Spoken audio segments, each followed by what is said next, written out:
The summer heat in London was unusually intense that July afternoon when Marcus Thompson stepped off the tour bus near Buckingham Palace. Sweat beaded on his forehead as he adjusted his baseball cap and checked his phone for the 100th time that day. He was a 28-year-old software engineer from Dallas, Texas. Visiting England for the first time with his college buddies Jake and Ryan, they had planned this European adventure for months, saving money from their tech jobs and dreaming of the stories they would tell when they returned. Marcus had always been the entertainer of his group, the one who could make people laugh at parties, and the one who never shied away from being the center of attention. His social media accounts were filled with videos of his pranks and jokes. He had already gained a small following of people who enjoyed his comedic antics. This trip to Europe was supposed to be the ultimate content creation opportunity, dude. This place is insane, Jake said, pulling out his expensive camera to capture the grandeur of Buckingham Palace. The ornate gates, the perfectly manicured gardens, and the sheer scale of the royal residence impressed all three Americans, who had grown up seeing such places only in movies and documentaries. Ryan, the most reserved of the three, was reading from a guidebook he had purchased at the airport. It says here that the palace has 775 rooms, and that the royal guards are actual serving soldiers, not just ceremonial figures. They rotate between ceremonial duties and active military service. Marcus barely listened to his friend's educational commentary. His attention was already focused on something far more interesting to him: the stoic figures of the royal guards standing at their posts. These were the famous guards he had seen in countless movies and television shows. Dressed in their iconic red tunics and tall black bearskin hats, they stood perfectly still, rifles at their sides, eyes fixed straight ahead like mannequins in an elaborate display. "Look at these guys," Marcus said to his friends, pointing at the nearest guard with obvious amusement. "They're like living statues. I bet they don't even blink. This is going to be perfect for my Instagram." His friends chuckled nervously, knowing Marcus's tendency to push boundaries, but something in his tone suggested he was planning more than just observation. The guard in question was Sergeant James Crawford, a 34-year-old veteran who had served 2 tours in Afghanistan before joining the Queen's Guard. He had been standing at his post for nearly an hour, maintaining the discipline and composure expected of his position. The summer heat was making his heavy woolen uniform uncomfortable, and beads of perspiration rolled down his back beneath the thick fabric. But he remained focused on his duty with the unwavering dedication that had earned him commendations during his combat service. Crawford had joined the military at 18, driven by a sense of patriotic duty and a desire to serve something greater than himself. His path to the Royal Guard had been long and challenging, requiring years of exemplary service, rigorous training, and demonstrated excellence in military bearing and discipline.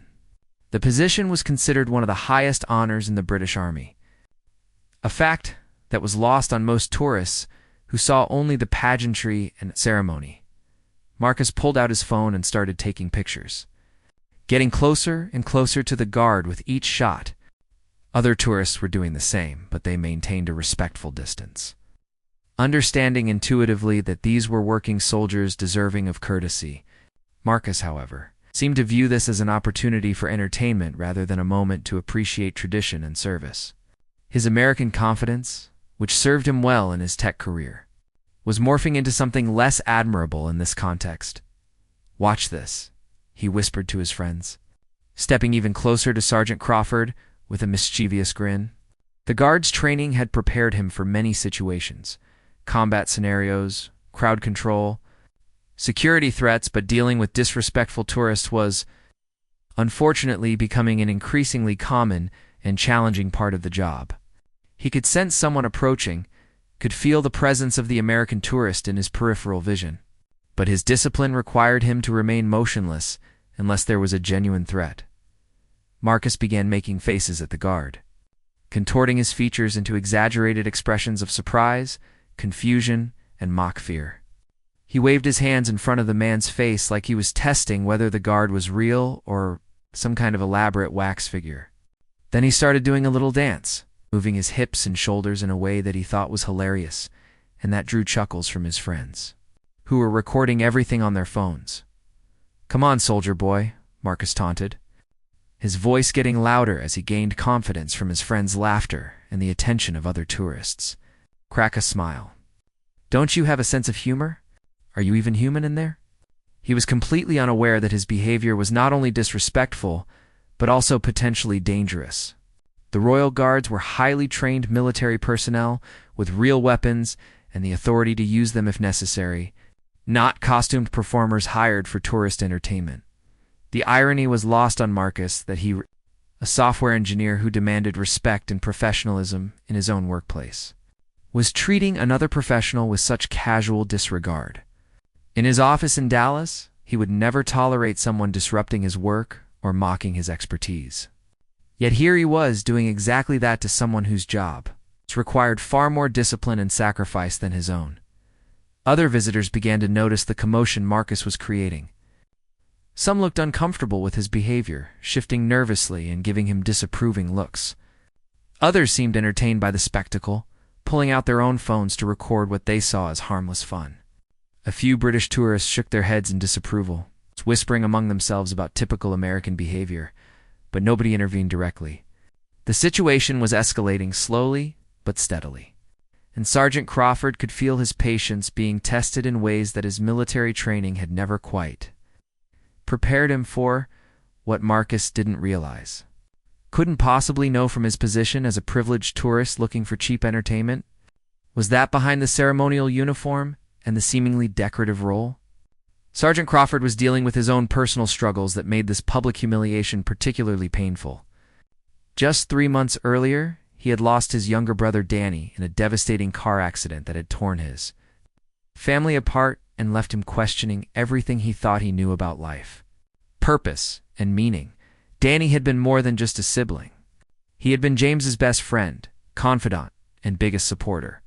It was Danny who had encouraged him to join the military when he was directionless at 18. Danny, who had written him letters during his deployments to Afghanistan, keeping him connected to home and giving him reasons to stay safe and come back. Danny, who had been so proud when James had been selected for the Royal Guard, telling everyone he knew that his big brother was protecting the Queen herself. The Guard's stoic expression wasn't just professional discipline. It was also a carefully constructed mask, hiding deep grief and pain that threatened to overwhelm him on a daily basis. Every morning when he put on his uniform, every moment he stood at attention, every breath he took was an act of will against the crushing weight of loss. The structure and purpose of his duties gave him something to hold on to during the darkest period of his life. A reason to get up each day and continue serving with honor despite the emptiness that Danny's death had left behind. Standing there in the summer heat, enduring the mockery of this thoughtless American tourist, Sergeant Crawford found himself thinking about the last conversation he had with his brother. Danny had been excited about visiting London to see James in his Royal Guard uniform, had been planning the trip for his next leave from his own job as a paramedic. Now that visit would never happen, and James was left to carry on alone, maintaining his composure and dignity even when others seemed determined to strip both away from him. Marcus's antics were becoming more elaborate and disrespectful by the minute, feeding off the attention and the nervous laughter of his friends. He had always been someone who pushed boundaries for laughs, but something about being in a foreign country seemed to have stripped away whatever internal filter he might have possessed back home. He started mimicking the Guard's stance, pretending to march in place with exaggerated, almost cartoonish movements that mocked the precision and dignity of the Royal Guard's centuries-old drill. "Traditions. Look at me, I'm a British soldier," Marcus announced loudly, puffing out his chest and adopting what he thought was a posh English accent.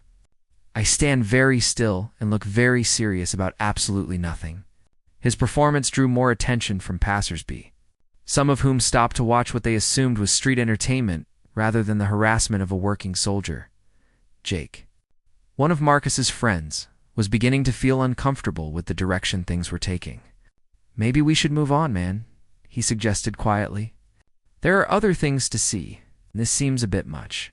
But Marcus was too caught up in his performance to listen to his friend's concerns. Too intoxicated by the attention and the feeling of power that came from making others laugh at someone else's expense. "Hey, tin soldier," Marcus called out, now standing just inches from Sergeant Crawford's face. Close enough that the guard could smell the coffee on his breath and feel the heat radiating from his body. "I bet you can't even hear me in there with that ridiculous hat. Are you even real, or are you some kind of robot they wind up every morning?" He reached out as if to touch the guard's uniform, his hand hovering dangerously close to the red tunic, crossing a line that even the most lenient tourist guidelines would never permit. The crowd around them had grown considerably larger, with more people pulling out their phones to record what they thought was harmless fun. Social media culture had created a generation that saw everything as potential content, where respect for others often took a back seat to getting the perfect viral video. Many of the onlookers were tourists themselves, caught up in the novelty of the moment and unaware of the deeper implications of what they were witnessing. Sergeant Crawford's military training kicked into high gear. He could not and would not break his position. Doing so would be a serious breach of protocol that could result in disciplinary action and would dishonor the uniform he wore with such pride. But he was acutely aware of every movement the American tourist made, every word he spoke, every gesture of disrespect. His hands remained steady on his rifle, his eyes fixed on the horizon beyond the crowd. But internally he was fighting a battle between his professional duty and his very human emotions. The situation reminded him painfully of his brother Danny, who had always been the type to defend others when they were being picked on or bullied. Even as children, Danny had an innate sense of justice and fairness that made him stand up to playground bullies and comfort kids who were being teased. If Danny were here now, he would have found a way to handle this situation with both firmness and kindness, probably making the American understand his mistake, without humiliating him in return. Danny had possessed a gift for seeing the best in people, while still holding them accountable for their actions. He had been studying to become a social worker before his death, driven by the same desire to help and protect others that had led James into military service. The brothers had often talked about how their different career paths were really just two sides of the same coin, both dedicated to serving others and making the world a better place. Marcus, emboldened by what he perceived as the guards' inability to respond and encouraged by the growing crowd of spectators, decided to take his performance to the next level. He started telling jokes to the crowd about the guard, making comments about how the British military must be full of mannequins, and suggesting that the guard was probably too scared to move because he might get in trouble with his mummy. "This is what passes for tough guys in England," Marcus announced to his growing audience, his voice carrying clearly across the palace courtyard. "Back in Texas, our soldiers would never just stand there and take this kind of treatment. They'd have something to say about it, that's for sure. Maybe they'd even do something about it." His comments were not only disrespectful to Sergeant Crawford personally, but also to the entire tradition and history of the Royal Guard, an institution that had protected British royalty and served with distinction in conflicts. Around the world for centuries, several people in the crowd exchanged uncomfortable glances. A middle-aged woman from Manchester turned to her husband and whispered, "This is disgraceful. Someone should put a stop to this." But like many bystanders in uncomfortable situations, they felt uncertain about how to intervene effectively without making things worse. What Marcus couldn't see, what his self-absorbed performance prevented him from noticing, was the slight tightening around the guard's eyes, the only external indication that his words were hitting their target like physical blows.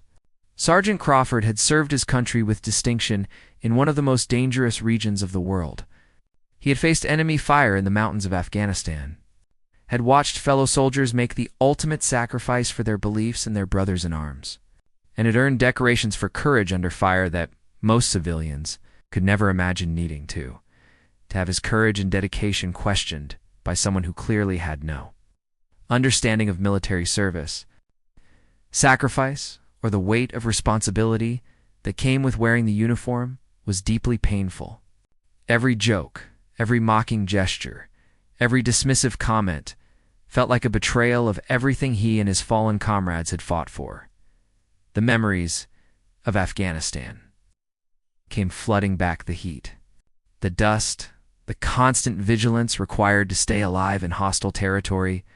He remembered the day his unit had come under heavy fire while protecting a convoy of humanitarian supplies.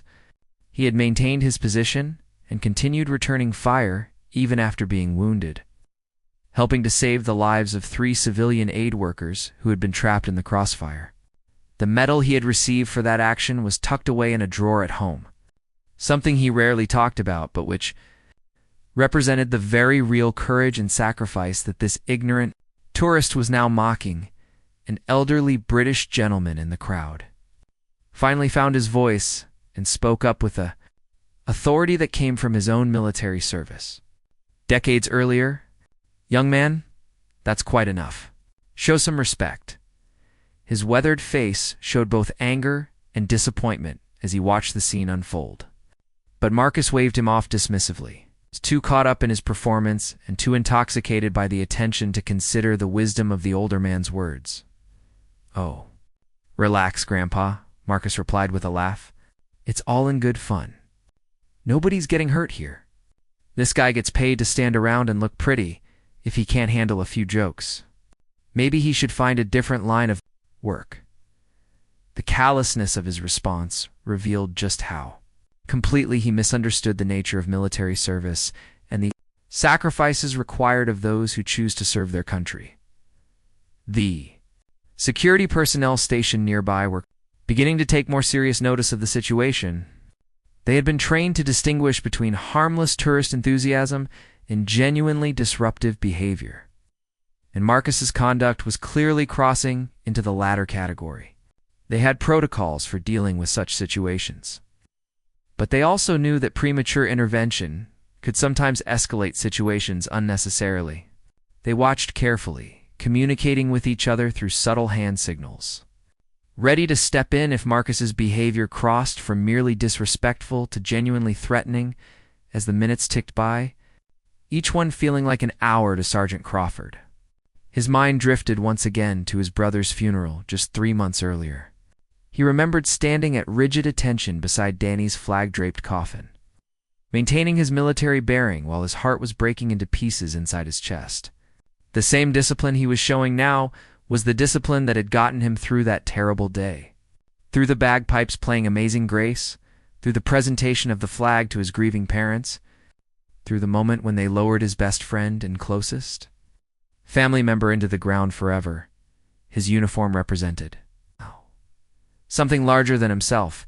It represented every soldier who had ever served, every family that had sacrificed, every person who had chosen duty over personal comfort. He would not let anyone diminish that sacred trust, no matter how much it hurt personally to endure their ignorance and cruelty. Danny would have expected nothing less from his big brother, and James was determined not to let him down, even in death. The situation reached a critical turning point when Marcus decided to involve other tourists in his mockery, transforming what had been a personal display of disrespect into a group activity that threatened to spiral completely out of control. His confidence had grown with each laugh, each phone camera pointed in his direction, each moment that the guard failed to respond to his provocations. "Come on, everyone," Marcus shouted, his voice echoing off the palace walls and carrying across the courtyard. "Let's see if we can make this statue crack. He's probably not even a real soldier anyway. Just some actor they hired for the tourists. I bet they get minimum wage to stand around in fancy dress all day." He gestured theatrically to the crowd, encouraging them to join in what he perceived as harmless fun but what was actually a deeply humiliating public spectacle. Several tourists, caught up in the moment and the apparent entertainment value, began to move closer. A group of teenagers from Germany started taking selfies with exaggerated poses next to the guard. A middle-aged couple from Australia began making their own jokes about British traditions.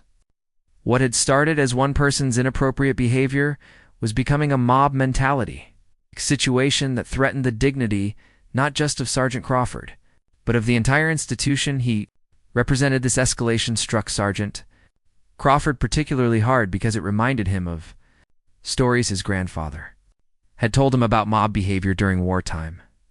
How, Ordinary people could be swept up in crowd dynamics and lose their individual moral compass. His grandfather had served in World War II and had witnessed both the best and worst of human nature under pressure. He had taught young James that a person's true character was revealed not when things were easy, but when they faced difficult situations that tested their values and principles. Marcus's comment about being just an actor cut especially deep because it reduced Sergeant Crawford's military service to mere performance art. His position in the Royal Guard was the culmination of years of dedicated service, rigorous training, and demonstrated excellence in military bearing and discipline. He had earned this position through combat deployments, leadership under fire, and a spotless service record that represented thousands of hours of sacrifice and commitment. The Guard's military service was the most meaningful part of his identity, especially since losing Danny. It connected him to something larger than his personal grief, gave him purpose beyond his own pain, and honored the memory of all those who had served before him and beside him. To have that reduced to mere theater, to be treated like a costumed performer rather than a dedicated professional, was insulting beyond words. Among the growing crowd, a young British woman named Sarah Collins watched the scene with increasing discomfort and growing anger. She was a nurse who worked at a veterans hospital in London, where she had spent the last 5 years treating soldiers who had returned from combat with both visible and invisible wounds. She had held the hands of young men who cried about nightmares that wouldn't stop, had helped amputees learn to walk again, had watched strong warriors break down when they talked about friends they had lost in foreign lands. Sarah recognized something in the Guards, bearing that the laughing tourists missed entirely: the rigid self-control of someone carrying invisible burdens while maintaining his professional dignity. She had seen that same forced composure in the hospital corridors, the same determined maintenance of military bearing even when everything inside was falling apart. She had also seen what happened when that carefully constructed composure finally cracked, and she knew that pushing someone too far could have consequences that went far beyond momentary embarrassment. The veterans she treated often spoke about feeling misunderstood and disrespected by civilians who had no comprehension of what military service really meant or what it cost those who chose to serve. Marcus, feeling like he was the star of his own viral video, decided to escalate his performance even further. He started making jokes about British military history, affecting an exaggerated posh accent while making references to old war movies and stereotypes about British reserve and politeness. "I say, old chap," he said in a mock British accent, "would you care for some tea and crumpets while you stand there doing absolutely nothing?" His friends Jake and Ryan were becoming increasingly uncomfortable with the direction things were taking. They had known Marcus for years and had always enjoyed his sense of humor, but this felt different somehow. This wasn't making fun of a silly situation or poking harmless fun at cultural differences. This was deliberately humiliating someone who couldn't defend himself, someone who was just trying to do his job with dignity and professionalism. Marcus. "Maybe we should go," Ryan suggested, tugging gently on his friend's arm. "We've got reservations for that pub crawl, remember? We don't want to be late." But Marcus brushed off his friend's concerns, too intoxicated by the attention and the feeling of power to consider stepping back from the situation he had created. Marcus then began suggesting that the Royal Guards were nothing more than fancy dress-up soldiers who probably couldn't fight there, way out of a paper bag. These words hit Sergeant Crawford like physical blows, because they attacked not just his personal competence, but the reputation and honor of every soldier who had ever worn the uniform, including those who had paid the ultimate price in service to their country each. Word was like a knife twisting in an already open wound, attacking the very foundation of everything Crawford believed in and had dedicated his life to defending. These weren't just comments about him personally. They were about every soldier who had ever served, every family member who had worried about a loved one in combat, every person who had made sacrifices for their country's security and freedom. The Guard's mind drifted to his last meaningful conversation with his brother Danny, which had taken place just 2 weeks before the car accident that had taken his life. They had been sitting in their childhood kitchen sharing a beer and talking about their different career paths. Danny had been excited about his work as a paramedic, about the lives he was saving, and the difference he was making in his community. "You know what I love about what we do?" Danny had said, gesturing with his beer bottle to include both of their service-oriented careers. "We're both protecting people, just in different ways. You're protecting the country, I'm protecting individual people, one emergency call at a time. But it's all about service, isn't it? About putting other people's needs before our own." They had talked about the importance of that service, about how protecting others and standing for something bigger than yourself gave life real meaning and purpose.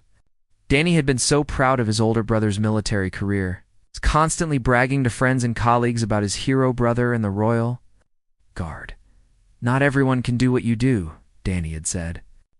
"The discipline, the sacrifice, the commitment, it takes a special kind of person."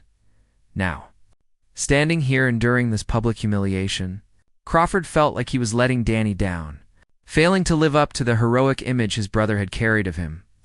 But he also knew that Danny would have understood the impossible position he was in, unable to defend himself or his service without abandoning his post and violating his oath.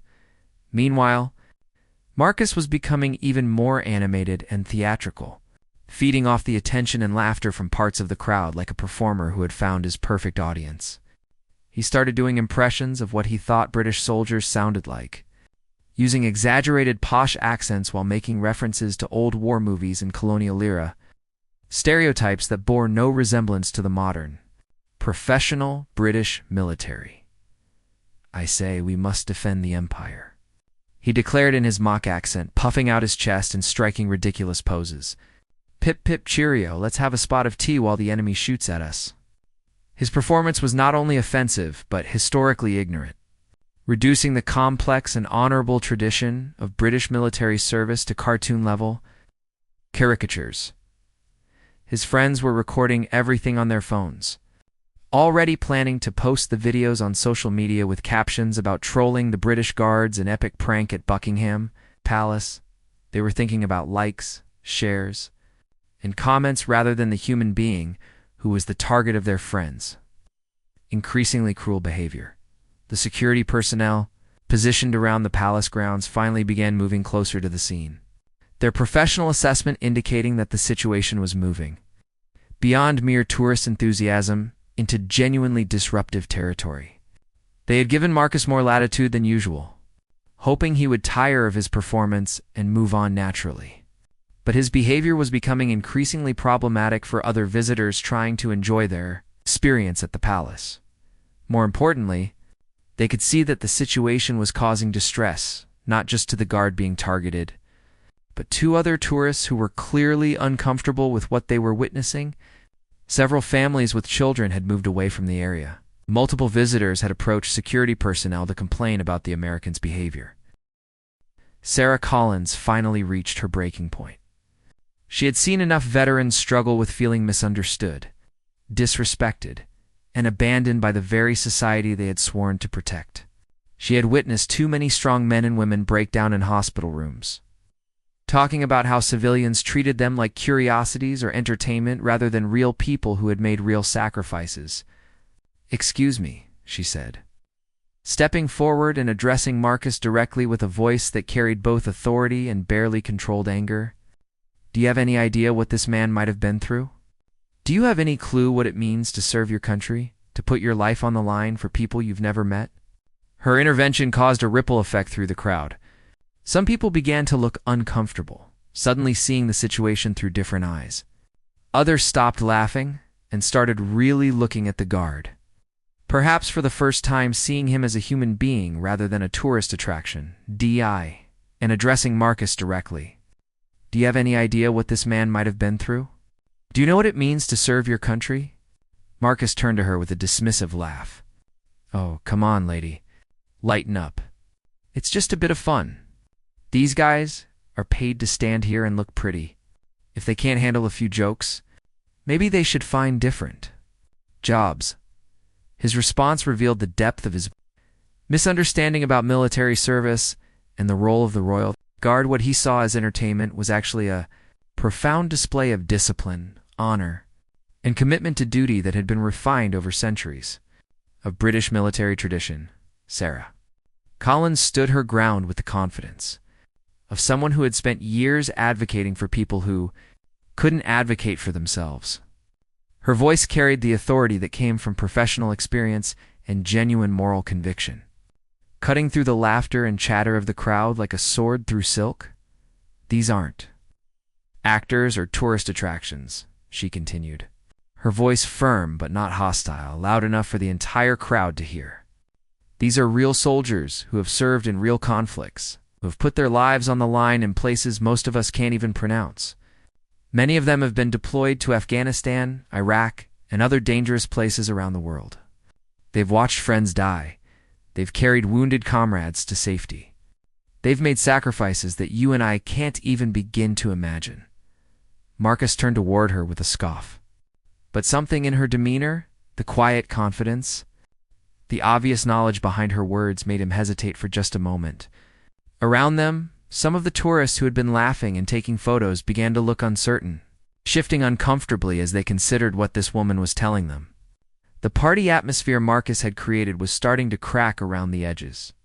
"Look, lady, I appreciate the history lesson," Marcus replied, his tone becoming defensive as he realized he was losing control of the situation.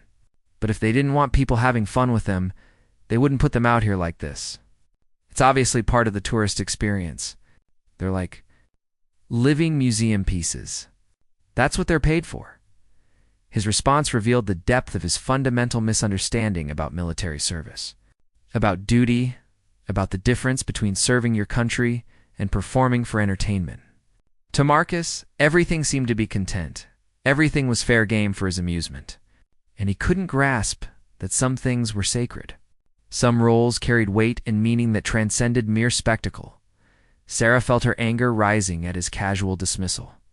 But she had learned from her work with veterans that anger alone rarely changed minds. Instead, she drew on her professional experience, thinking about the conversations she had had with patients who struggled daily with the gap between their service and civilian understanding of that service. "Do you know what PTSD looks like?" she asked Marcus, her voice becoming quieter but more intense.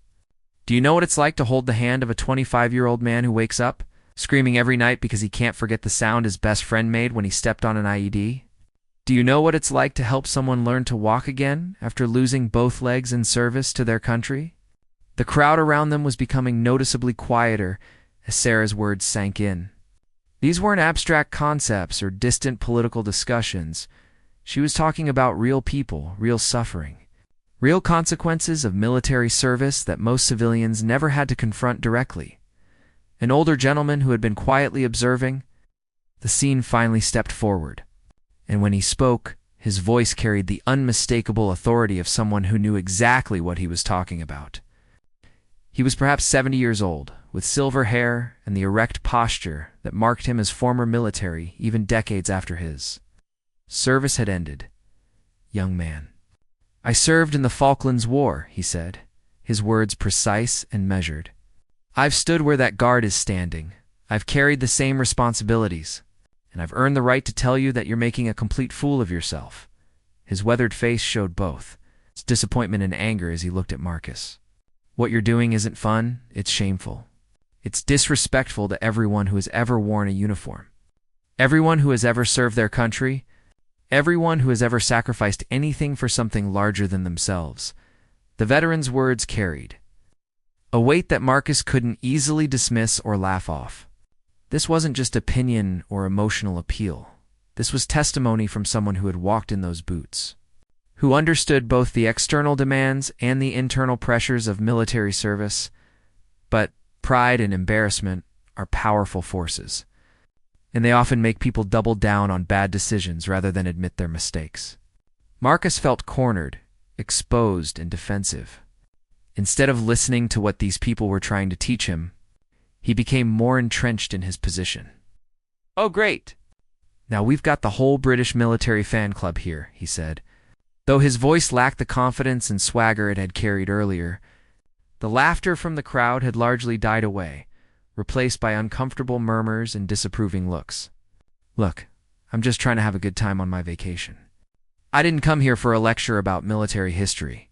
His response showed how completely he was missing the point. This wasn't about military history or patriotic speeches. It was about basic human decency, about recognizing the humanity in other people, about understanding that his entertainment didn't justify someone else's humiliation. Sergeant Crawford remained perfectly still throughout this exchange. But internally, he was experiencing a complex mixture of emotions that his training had never fully prepared him to handle. The support from Sarah and the veteran touched him deeply, reminding him that not everyone viewed his service with mockery or indifference. These strangers were defending him, standing up for him. When he couldn't defend himself, the validation meant more than he could have expressed, especially coming so soon after months of grief and questioning. Since Danny's death, he had struggled with doubts about the meaning and value of his service. In his darkest moments, usually late at night when sleep wouldn't come, he wondered if his brother's death had taught him that life was too short to spend it standing at attention while the world went on around him. But hearing these people speak about military service with understanding and respect reminded him of why he had chosen this path in the first place. It reminded him of Danny's pride in his older brother's career, of the conversations they had had about service and sacrifice, of the belief they had shared that some things were worth defending even when the cost was. The crowd around them continued to grow, but the mood had shifted significantly from entertainment to uncomfortable confrontation. What had started as lighthearted tourism for some had become a serious discussion about respect, service, and appropriate behavior. Many tourists were now openly disapproving of Marcus's conduct, some taking pictures not of his antics but of his face, clearly intending to shame him on social media. A family from Canada approached one of the security officers to complain about the disruption. "We brought our children here to learn about British history and culture," the mother explained. "Instead, they're witnessing this American making a mockery of everything. Can't you do something?" The security personnel had been gradually tightening their circle around the incident, communicating through subtle hand signals and radio clicks. They had protocols for these situations, but they preferred, when possible, to let social pressure resolve issues naturally rather than creating additional spectacle through official intervention. Marcus realized that the situation was no longer going his way, that he was no longer the entertainer, commanding an appreciative audience. The laughter had died, the cameras were still rolling, but now they were focused on his discomfort rather than his performance. The crowd that had once seemed to be on his side was now clearly turning against him. "Whatever," Marcus said, trying to maintain some semblance of control over the narrative. "I was just having a little fun. You people need to learn how to take a joke. Americans know how to have a good time. Maybe that's something you Brits could learn from us." His comment about Americans versus Brits revealed another layer of his misunderstanding. He was turning this into some kind of cultural superiority contest, as if respect for military service was a matter of national character rather than basic human decency that transcended borders and nationalities. Sarah wasn't about to let that pass unchallenged. She had worked with American veterans as well as British ones during exchange programs at the hospital, and she knew that service members from all countries shared certain experiences and deserved certain considerations regardless of their nationality. "This isn't about being British or American," she said firmly. "This is about being a decent human being. This is about recognizing that the person you're tormenting has feelings, has experiences, has sacrifices that deserve acknowledgement rather than mockery." She paused, looking directly at Marcus with the kind of steady gaze that healthcare professionals develop when they need to deliver difficult truths to people who don't want to hear them. "What you're doing right now," she continued, "is showing everyone here exactly what kind of person you are. And I don't think it's the kind of person you actually want to be." As Marcus stood there feeling the weight of disapproval from what had once been his enthusiastic audience, something unexpected occurred that would fundamentally change the entire dynamic of the situation. The crowd had grown quite large by this point. The people pressed several rows deep around the scene when a small commotion began at the edge of the gathering. "Emma, come back here." A woman's voice called out in concern. "Don't run off like that." A small girl, no more than 7 years old, had broken away from her family's grip and was weaving through the crowd of adults with the determined purpose that only children possess when they've decided to do something important. She had bright blonde hair pulled back in pigtails, wore a small Union Jack t-shirt, and carried a tiny backpack covered with patches from various London attractions. The crowd instinctively parted to let her through. Adults stepping aside with smiles as they watched her navigate toward the front of the group. Marcus, caught off guard by this unexpected development, stopped his defensive posturing and watched along with everyone else as the child approached. Sergeant Crawford, with the fearless curiosity that characterized her age, she stopped directly in front of the tall guard and looked up at him with wide, curious blue eyes that held no mockery, no desire for entertainment, no agenda beyond pure, innocent interest. The contrast between her respectful attention and Marcus's earlier behavior was so stark that it seemed to illuminate the difference between genuine human connection and selfish exploitation. "Mummy says you're a real soldier," she said in a clear, an innocent voice that carried across the now completely quiet crowd. Her words were simple, but they carried a weight and sincerity that none of Marcus's elaborate performances had possessed. "She says you protect people and keep us all safe." The child's mother, who had been chasing after her daughter through the crowd, finally caught up and was about to pull Emma away with apologetic murmurs when she saw what was happening. Something about the solemnity of the moment, the respectful way her daughter was addressing the guard, made her stop and allow the interaction to continue. Emma reached into her small backpack and pulled out a folded piece of paper, a drawing she had made earlier that morning while her family was having breakfast at their hotel. It was the kind of artwork that only a child could create, a picture of a soldier with a big smile, standing next to a colorful flag, with the words "Thank you" written in crayon across the top in uneven letters. "I drew this for you," she said, carefully placing the drawing at the base of Sergeant Crawford's post with the reverent care of someone presenting a precious gift. "My daddy was a soldier too, but he's in heaven now." The impact of the child's words was immediate and profound, hitting the crowd like a physical wave. The earlier tension, the arguments about respect and service, the defensive posturing from Marcus, all of it seemed to evaporate in the face of this little girl's simple, heartfelt tribute. The crowd fell completely silent, and even Marcus felt something fundamental shift inside him as the real meaning of military service was suddenly made crystal clear through the eyes of a child who had paid a personal price for that service. Emma's father had been killed in Afghanistan when she was only 3 years old. She had no real memories of him beyond photographs and the stories her mother told her, but she had been raised with a deep understanding of what it meant when someone chose to serve their country. Her mother had made sure that Emma understood that her father had been a hero, that he had died protecting people, and that other soldiers, like the guards at Buckingham Palace, were continuing that same important work. Sergeant Crawford, for the first time since Marcus had started his performance, felt his carefully maintained composure begin to waver. The child's words about her father being in heaven struck him like lightning, connecting directly to his own grief over losing Danny and reminding him of the sacrifices made by military families everywhere, not just the soldiers themselves, but their spouses, children, parents, and siblings who also paid a price for that service. A single tear formed in his eye, though he maintained his position and bearing with the discipline that had been drilled into him through years of training. But that single tear, visible to those close enough to see it, spoke volumes about the human being behind the ceremonial uniform, the real person who had been enduring Marcus's mockery with such professional dignity, Sarah Collins, who had been watching the exchange with growing emotion, knelt down beside the little girl and spoke to her with the gentle voice she used with the youngest patients at the Veterans Hospital. "That was very thoughtful of you, sweetheart," she said softly. "I'm sure he appreciates your kindness very much." Emma's mother approached with tears in her own eyes, moved by her daughter's gesture and by the obvious impact it had on everyone present.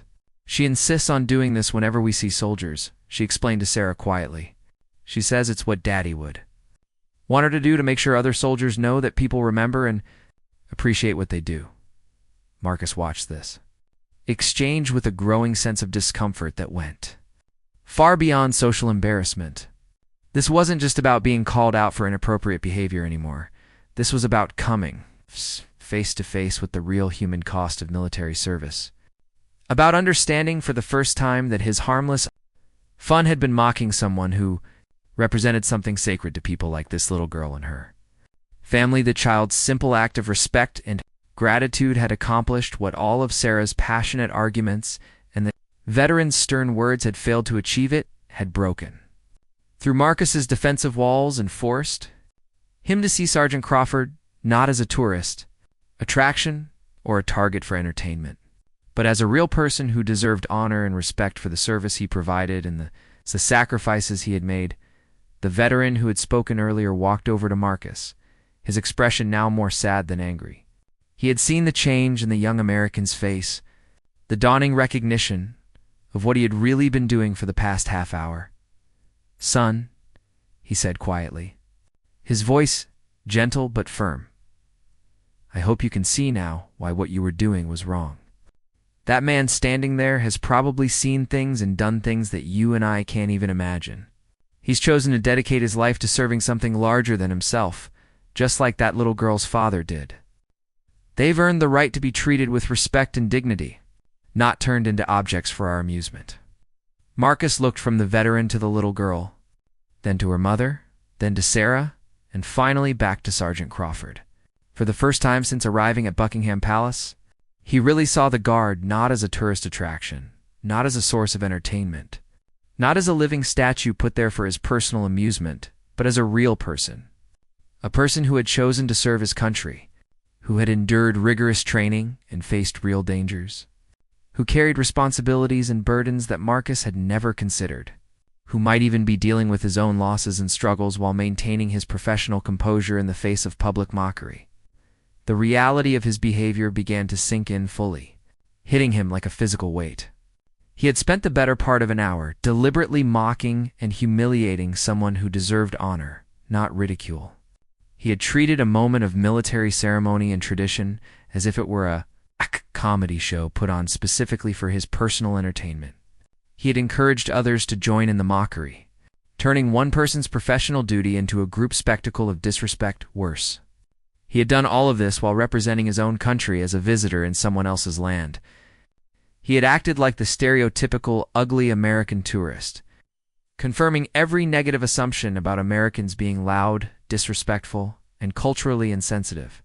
His grandfather, the World War II veteran who had given him the flag pin in his wallet, would have been ashamed of his behavior. Double quotes, Marcus started to speak, then stopped, overwhelmed by the magnitude of what he was finally understanding. He looked around at the faces surrounding him, some angry, some disappointed, some sad, but all reflecting back to him the same message, that he had crossed a line, that his behavior had been not just inappropriate, but genuinely hurtful to real people who deserved better. The little girl was still standing near the Guard, her drawing resting at his feet like a small monument to respect and gratitude.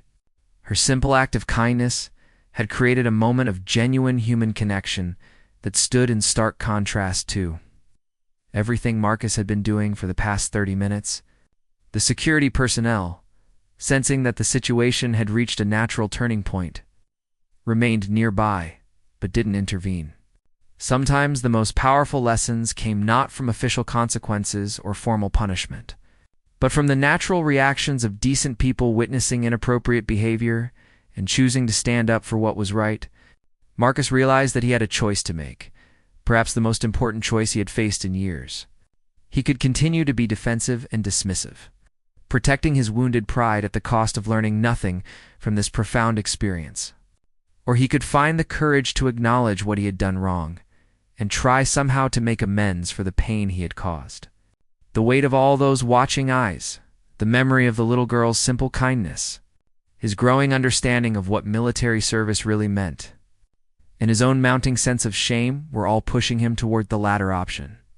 But it would require him to do something he had rarely done in his adult life, admit that he had been completely, utterly wrong about something important, and do so publicly in front of dozens of strangers.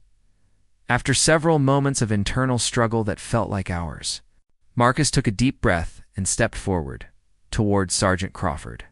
The crowd watched in absolute silence as he approached. No longer with the swagger and arrogance he had displayed throughout the afternoon, but with hesitation, humility, and something that looked like genuine remorse weighing heavily on his shoulders. The transformation was remarkable to witness. The cocky, attention-seeking tourist who had been performing for the cameras just minutes earlier had been replaced by a young man who was clearly grappling with the full weight of his actions and their implications. His friends Jake and Ryan watched nervously, unsure whether Marcus was about to make the situation better or somehow even worse. Double quotes, Marcus began, his voice much quieter than before, almost trembling with emotion. He had to clear his throat and start again, the words coming harder than anything he had ever tried to say. He looked up at the guard's face, really seeing it for the first time, not as a prop in his performance or an object for his amusement, but as the face of a real human being who had been enduring his cruelty with remarkable dignity and restraint. Behind the ceremonial composure and the rigid military bearing, Marcus could now sense the humanity that he had been too selfish and shallow to recognize before the strength. The discipline, the professionalism, and perhaps even the pain that this man carried with him every single day. The guard's eyes, which Marcus had been trying so hard to get a reaction from, now seemed to hold depths of experience and sacrifice that made his earlier behavior seem not just inappropriate, but genuinely cruel. "I'm sorry," Marcus said, the words emerging with difficulty, but carrying obvious sincerity. His voice cracked slightly as he continued. "I thought this was all just for show, just some kind of tourist attraction, but I was wrong. I was completely, totally wrong." His voice carried across the quiet crowd, and many people nodded in approval of his changed attitude. Though some still looked skeptical about whether his transformation was genuine, he turned to address the people around him, including Sarah, the veteran, Emma and her mother, and all the other tourists who had witnessed his shameful behavior. "I'm sorry to all of you too," he said, his voice growing stronger as he found his courage. "I came here as a guest to your country, and I acted like an ignorant fool. This man deserves respect, and so does everything he represents. I had no right to treat him like that. No right to turn his service into my entertainment." The apology was clearly costing him significant emotional effort, but he pressed on, determined to do what he could to make amends for the damage he had caused. Marcus reached into his wallet with trembling hands and pulled out a small American flag pin that his grandfather had given him before the trip. It was a precious memento that he had almost forgotten he was carrying, a connection to his own family's military heritage that made his earlier behavior even more shameful in retrospect. His grandfather, Sergeant First Class Robert Thompson, had served with distinction in World War II, fighting in the Pacific Theater and earning multiple decorations for valor under fire. Before Marcus left for Europe, the old man had pressed the flag pin into his grandson's hand with a simple instruction. "Remember that you're representing all of us over there, son. Make us proud." Instead, Marcus had done the exact opposite, dishonoring not just himself, but his grandfather's memory and everything the old soldier had taught him about respect, duty, and the importance of recognizing sacrifice in others. The weight of that failure was almost unbearable as he held the small pin in his shaking fingers with the reverent care of someone handling something sacred. Marcus placed the flag pin next to Emma's drawing at the base of Sergeant Crawford's post. The two small items, one from an American tourist seeking redemption, one from a British child honoring her father's memory, seemed to symbolize the universal nature of military sacrifice and the respect it deserved regardless of nationality or politics. "My grandfather fought in World War II," Marcus said, his voice becoming thick with emotion as he spoke about the man who had been one of his childhood heroes. "He always told me that soldiers from all countries who fight for freedom and peace deserve respect and honor. He taught me that service to others is the highest calling a person can have. I forgot that lesson today. I'm ashamed of myself for dishonoring his memory and everything he taught me."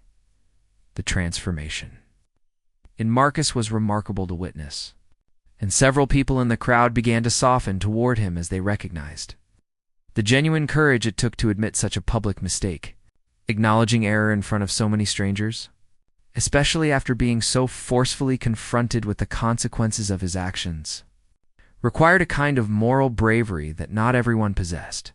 Sergeant Crawford, still maintaining his position with unwavering discipline, felt something profound shift inside him as he listened to the American's heartfelt apology.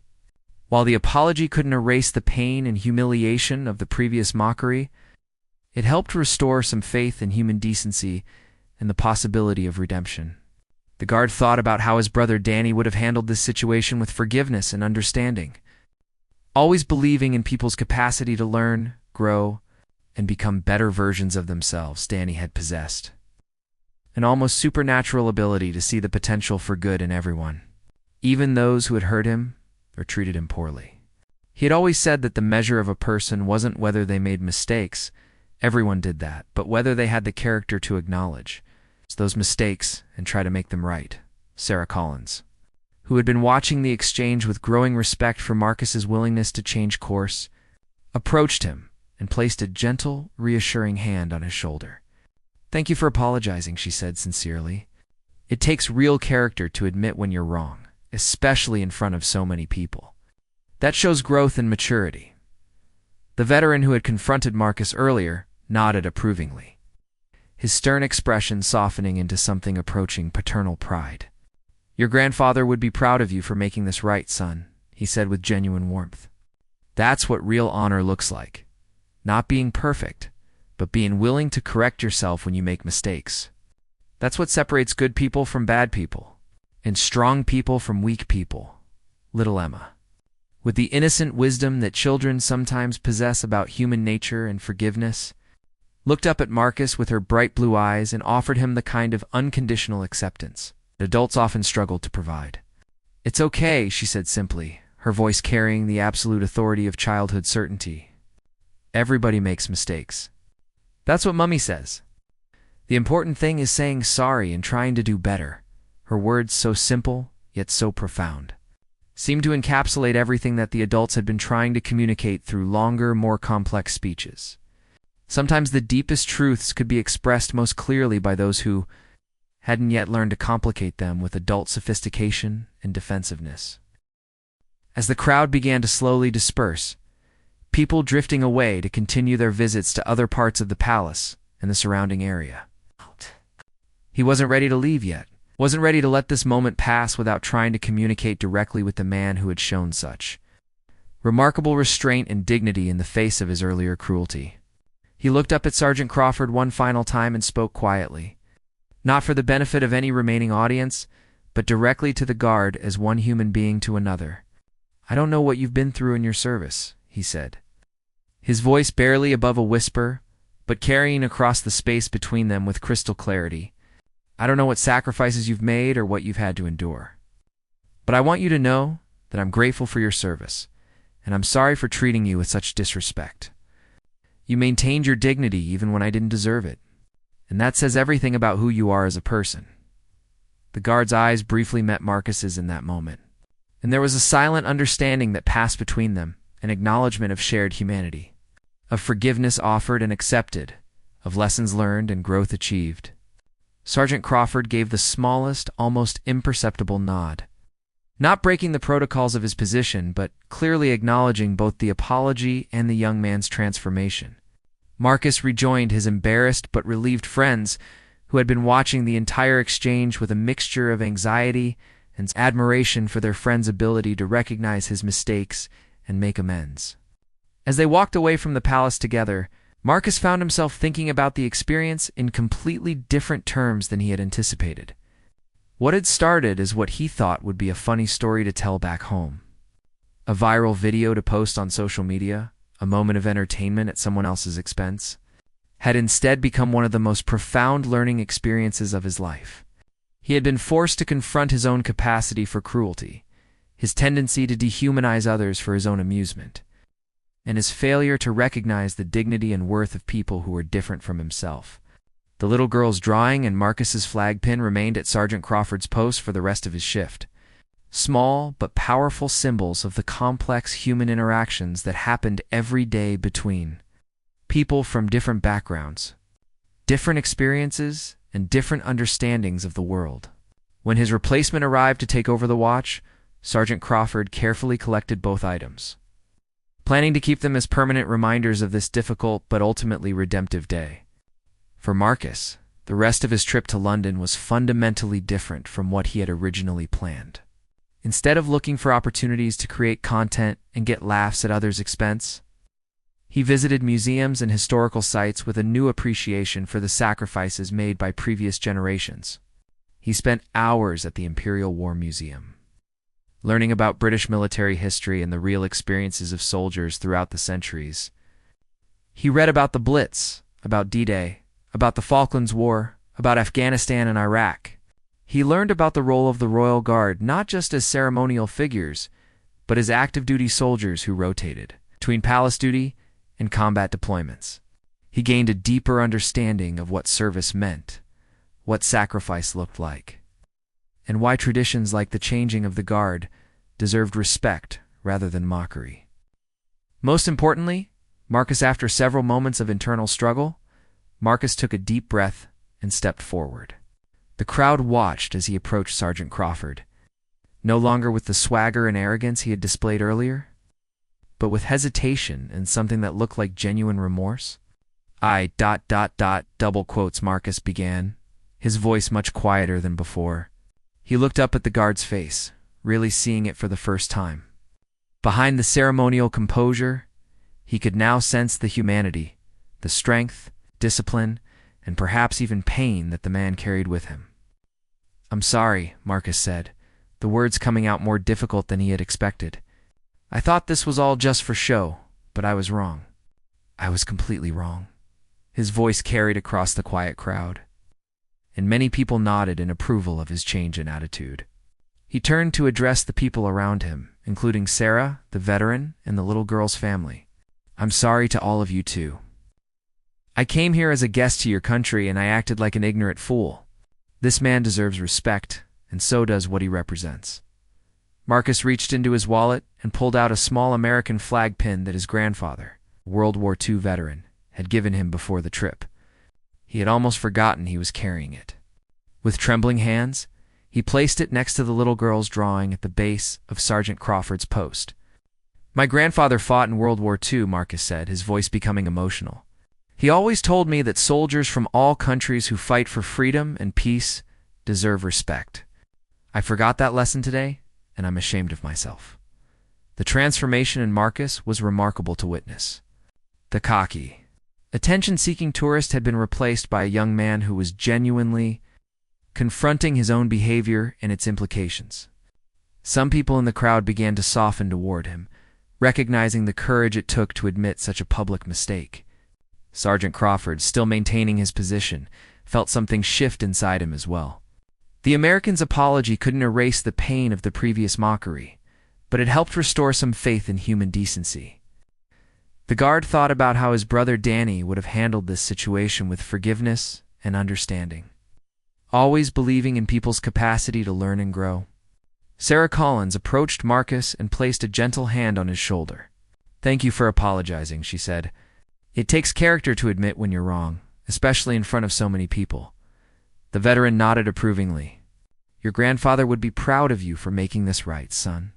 That's what real honor looks like, not being perfect, but being willing to correct yourself when you make mistakes." The little girl looked up at Marcus with the innocent wisdom that children sometimes possess. "It's okay," she said simply. "Everybody makes mistakes. That's what Mummy says." As the crowd began to disperse, Marcus lingered for a moment longer. He looked up at Sergeant Crawford one final time and spoke quietly, not for the audience, but directly to the guard. "I don't know what you've been through or what sacrifices you've made, but thank you for your service. And thank you for maintaining your dignity even when I didn't deserve it." The guard's eyes briefly met Marcus's. In that moment, there was a silent understanding between them. Sergeant Crawford gave the smallest, almost imperceptible nod, not breaking protocol. But acknowledging the apology and the young man's growth, Marcus rejoined his embarrassed friends, who were relieved that the situation had ended on a positive note. As they walked away from the palace, Marcus found himself thinking about the experience differently. What had started as what he thought would be a funny story to tell back home had become a profound lesson about respect, service, and the importance of seeing other people as full human beings rather than objects for entertainment. The little girl's drawing and Marcus's flag pin remained at Sergeant Crawford's post for the rest of his shift, small symbols of the complex human interactions that happen every day between people from different backgrounds and experiences. When his replacement arrived, Sergeant Crawford carefully collected both items, planning to keep them as reminders that even in the darkest moments, there is always the possibility for understanding, growth, and redemption. For Marcus, the rest of his trip to London was different. He visited museums and historical sites with a new appreciation for the sacrifices made by previous generations. He learned about British military history and the role of the Royal Guard. Most importantly, he learned that travel isn't just about seeing new places, it's about opening your mind and heart to different perspectives and treating everyone you meet with the dignity they deserve.